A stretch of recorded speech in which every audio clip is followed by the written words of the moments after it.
Welcome back to Pope Leo XIV, the channel dedicated to documenting the sacred journey, the apostolic mission, and the spiritual leadership of His Holiness Pope Leo XIV, the 267th successor of St. Peter. Today, we are going to count down the top 10 most historical moments of this remarkable pontificate. From the very first moment white smoke rose above the Sistine Chapel, to breathtaking journeys that reached the ends of the earth, to declarations that shook the entire Catholic world. These are the moments that have already secured Pope Leo XIV's place in the history books, and we are only at the beginning. Whether you are a lifelong Catholic, a student of church history, or simply someone who wants to understand this extraordinary man who now leads 1.4 billion faithful, you are in the right place. Let's count it down, starting at number 10. Number 10, Habemus Papam. At number 10, we have the moment that stopped the world. May 8, 2025, the conclave had begun just one day earlier on May 7th, with 133 cardinal electors entering the Sistine Chapel in solemn procession beneath Michelangelo's masterpieces. For the world's 1.4 billion Catholics and for millions of other people, the Catholic Church's 2025 was primarily about the death of Pope Francis and the election of Pope Leo XIV.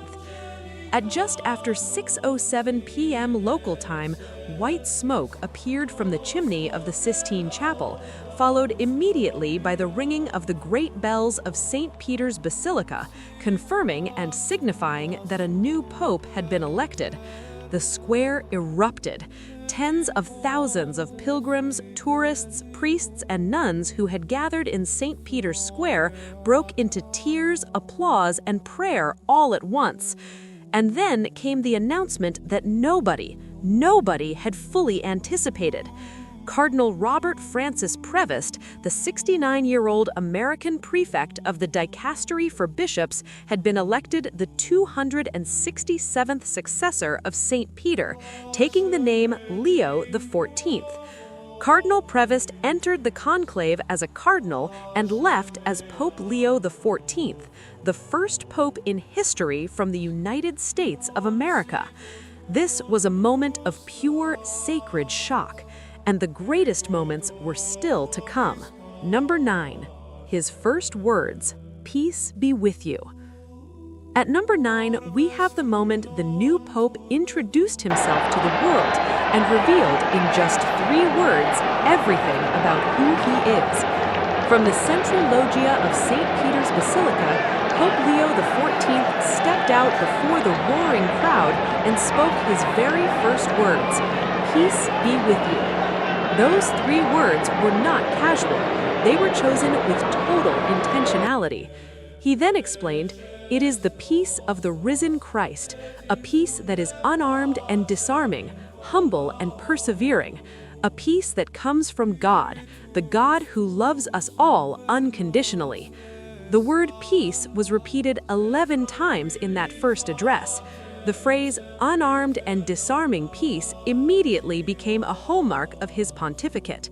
Vatican News. He spoke in Italian and then switched to Spanish, specifically addressing the Diocese of Chiclayo in Peru, where he had once served as bishop, a deeply human and personal touch that told the world exactly what kind of pope this would be. Then he did something that moved millions. Before giving his blessing to the crowd, he stopped, and he asked them to pray for him first. Number 8. His inauguration Mass.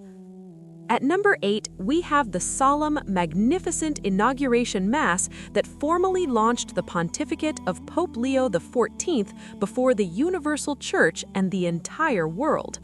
May 18, 2025, the inauguration of the pontificate of Pope Leo XIV was a moment of profound significance for the church and for the world. Vast crowds filled St. Peter's Square as the new successor of Peter formally began his ministry. The homily was watched by millions around the globe. Pope Leo XIV laid out his vision clearly. He called for a church that builds bridges, that goes to the margins, that proclaims the gospel without fear, and that does so as a missionary church, open to all. He quoted his patron saint Augustine of Hippo, "With you I am a Christian, and for you I am a bishop." Number 7, De Lexi Te, his first major document, a love letter to the poor. At number 7, we have one of the most theologically significant acts of Pope Leo XIV's young pontificate, the release of his first major apostolic document, De Lexi Te, which in Latin means "I have loved you." This document was addressed to all Christians and carried a subtitle that left no ambiguity about its theme, on love for the poor. In it, the Pope wrote, "Love for the poor, whatever their form of poverty may take, is the evangelical hallmark of a church faithful to the heart of God. I am convinced that the preferential choice for the poor is a source of extraordinary renewal, both for the church and for society, if we can only set ourselves free of our self-centeredness and open our ears to their cry." Number 6, the Jubilee of Youth. At number 6, we have one of the most electrifying pastoral moments of this young pontificate, the Jubilee of Young People, which transformed Rome for an entire week in the summer of 2025. From July 28th to August 3rd, more than 1 million young Catholics of different ages and backgrounds filled Rome. One of the most significant moments of the first 8 months of Leo's pontificate, the Jubilee of Young People drew young Catholics from across the globe to the Eternal City. Vatican News. At the Great Vigil Mass on August 2nd, Pope Leo XIV stood before that million-strong sea of young faces and recalled the immortal words spoken by St. John Paul II at the same site 25 years earlier. "It is Jesus you seek when you dream of happiness. He is waiting for you when nothing else you find satisfies you. He is the beauty that so attracts you." He then urged every young person present to follow the example of 2 blessed young men who had about to be canonized, men who had once stood where they were standing as ordinary young people and chosen God over everything else. At the Jubilee Mass on August 3rd, he called on the young people to remain united to Christ through prayer, adoration, Eucharistic communion, frequent confession, and generous charity, following the examples of Blessed Pier Giorgio Frassati and Blessed Carlo Acutis. Number 5. The canonization of Carlo Acutis and Pier Giorgio Frassati, saints for a new generation. At number 5, we have the first canonization of Pope Leo XIV's pontificate and one of the most spiritually powerful days Rome has witnessed in years. September 7th, 2025, St. Peter's Square. The backstory is important. Carlo Acutis was originally slated to be canonized in April and Pier Giorgio Frassati earlier that summer, but the process was interrupted when Pope Francis died just 1 week ahead of the scheduled canonization mass, Crux. And so, 4 months to the day that Leo entered the conclave, he declared both of them saints together in one historic double canonization. Who were these 2 men? Blessed Carlo Acutis, born in 1991, became the first millennial saint in Catholic history. Known as the Cyber Apostle of the Eucharist, Acutis created a website cataloging Eucharistic miracles around the world before dying of leukemia at just 15 years old, Ascension. And Pier Giorgio Frassati, born in 1901 in Turin into a wealthy family, was an avid mountaineer, a member of the Third Order of St. Dominic, deeply devoted to Catholic social teaching and service to the poor, who died at age 25 after contracting polio, possibly from one of the people he was caring for, Crux. At the canonization mass, 1,700 priests, 36 cardinals, and 270 bishops took part in the ceremony. Before Mass even began, Pope Leo surprised the crowd by coming out on the steps of St. Peter's Basilica to greet them, speaking off the cuff. "It is a blessing of the Lord to be together today, a blessing for Italy and for the whole Church." In his homily, Pope Leo said, "The greatest risk in life is to waste it outside of God's plan." Crux. He held up Frassati and Acutis as men who had refused that risk, who had chosen holiness radically and joyfully in the ordinary circumstances of everyday life. Number 4. The Apostolic Journey to Turkey. At number 4, we arrive at what many observers have called the single most historically significant journey of Leo's first young pontificate, his first international apostolic journey, and the moment that showed the world his vision for Christian unity. November 27, 2025. The destination was Turkey. The trip was planned around the 1700th anniversary of the Council of Nicaea, the great ecumenical council of 325 AD, at which the Universal Church first formally defined the divinity of Jesus Christ and gave the world the Nicene Creed, the profession of faith still prayed by Christians of every tradition every Sunday. And the images from Iznik, the ancient Nicaea, were breathtaking. Standing above the submerged ruins of the ancient Basilica of St. Neophytos, the Bishop of Rome joined in prayer with the Ecumenical Patriarch of Constantinople and representatives of Eastern churches, both Catholic and other Orthodox, and helped the one apostolic church breathe with both lungs. In Istanbul, he visited the famous Blue Mosque and the Armenian Apostolic Cathedral. At the Blue Mosque, he removed his shoes as a mark of respect, but in a characteristically honest and unscripted moment, he politely declined to pray there, in a departure from his 3 predecessors, saying simply, with an American directness, "That's okay." It was authentic, it was human, and it was deeply respected. At number 3, we have the moment that moved the entire world to tears, the second leg of that same first apostolic journey, when Pope Leo XIV went to Lebanon. November 30th to December 2nd, 2025. Lebanon is a country that has known catastrophe upon catastrophe. The devastating port explosion of August 4th, 2020, which killed 220 people and injured thousands more, had left deep wounds on the nation and its people that had never fully healed. And through it all, Lebanon's estimated 1.3 million Catholics had been waiting, hoping, praying for a shepherd to come and walk with them. Pope Leo XIV came. He became the first pontiff to visit and pray before the shrine of Saint Charlot Makhlouf, the great Maronite monk held in deep reverence by Catholic and even some Muslim Lebanese. That was a pope going not to the grand cathedrals in official halls, but to the holy places closest to the hearts of the ordinary faithful. He went to the port of Beirut. He stood at the site of the explosion and prayed for the victims. He met Melvin Coury, a woman who had undergone 8 surgeries following the 2020 blast, and he listened to her. Catholic Review. He was photographed consoling a weeping Lebanese woman, and the image traveled around the world. Pope Leo later acknowledged the enduring truth that Christians, Muslims, Druze, and countless others can live together and build a country united by respect and dialogue. He then met with young Lebanese people in the square before the Maronite Patriarchate, addressing them on the challenges of balancing faith and technology in a broken world. He greeted the crowds from a mini Pope-mobile, and the people were overjoyed to meet their new Papa. At number 2, we have a moment of extraordinary historical rarity, a moment that has occurred only twice in the last 300 years of church history.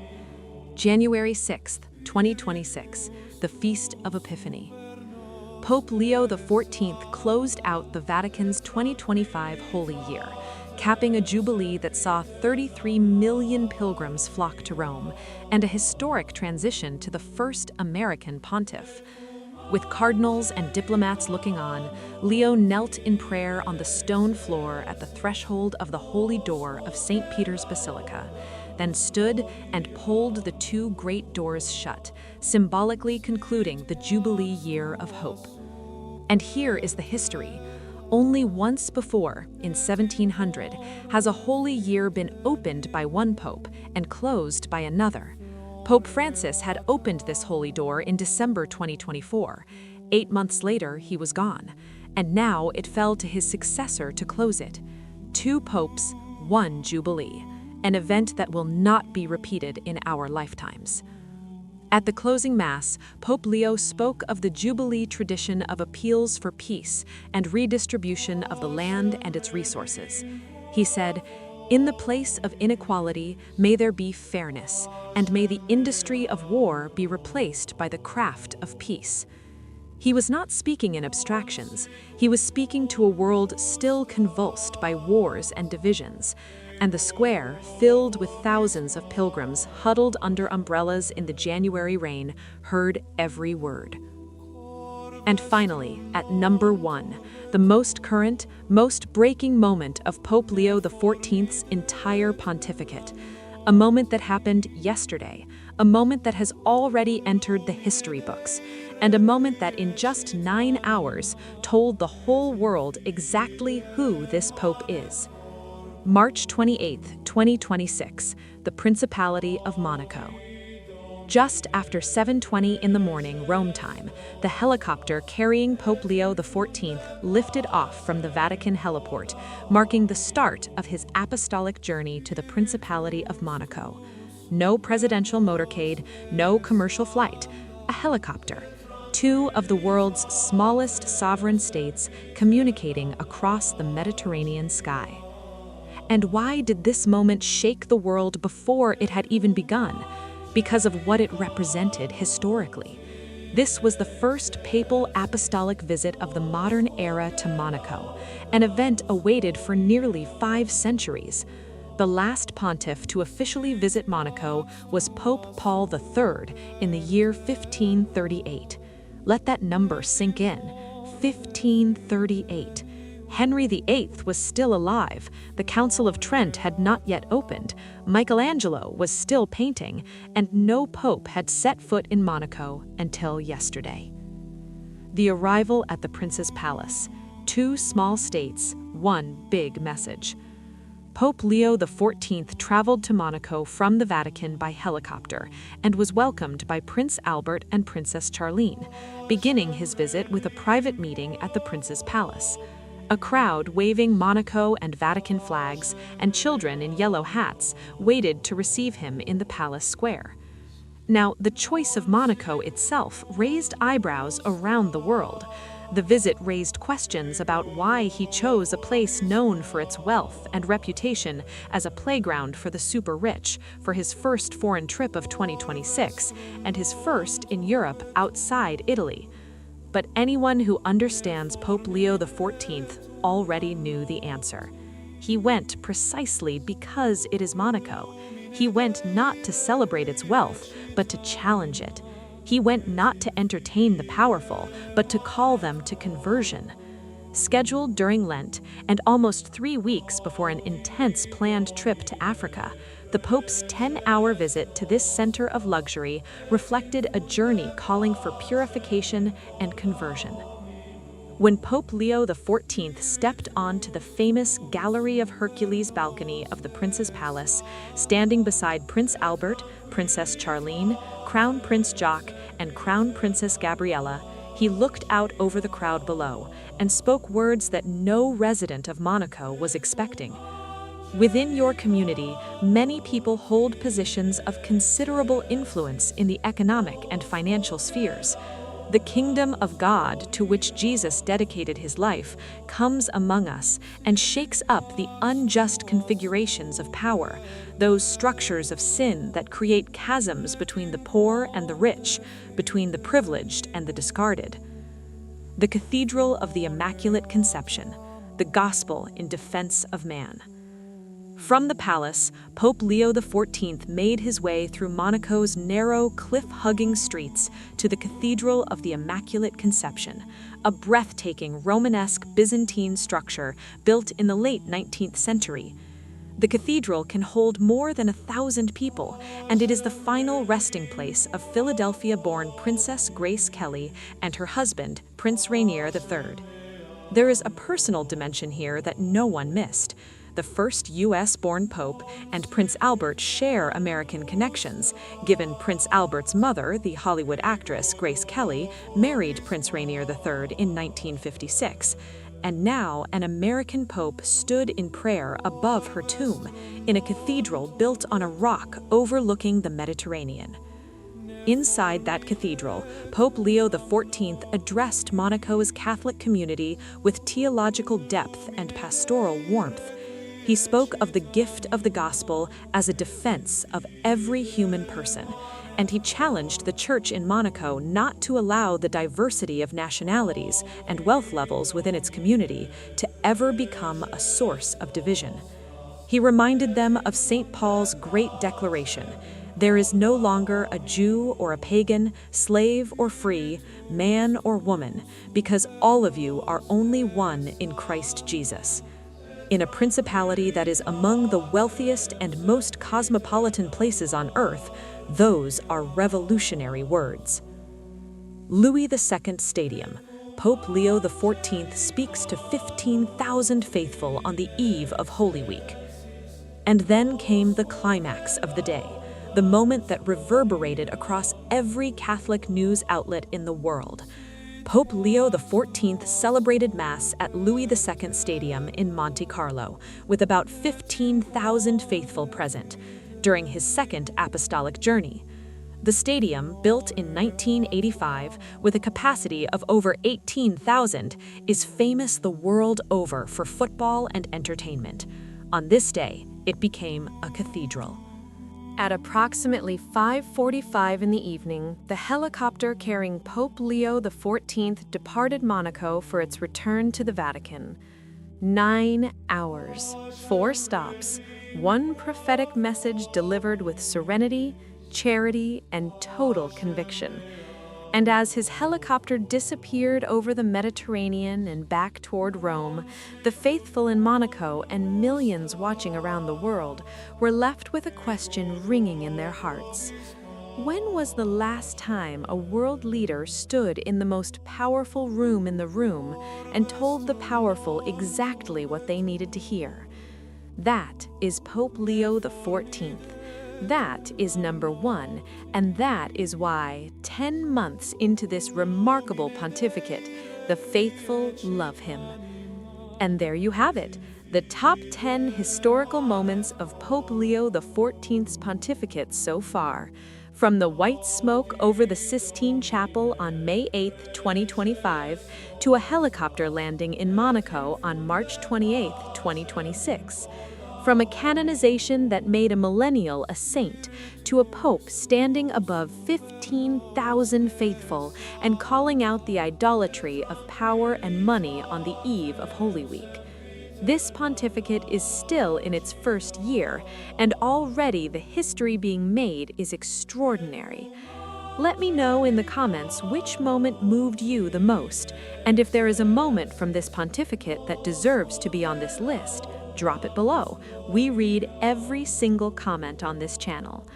Like this video, subscribe, and turn on your notifications, because this story, the story of Pope Leo XIV, is only just beginning. God bless you. We will see you in the next one.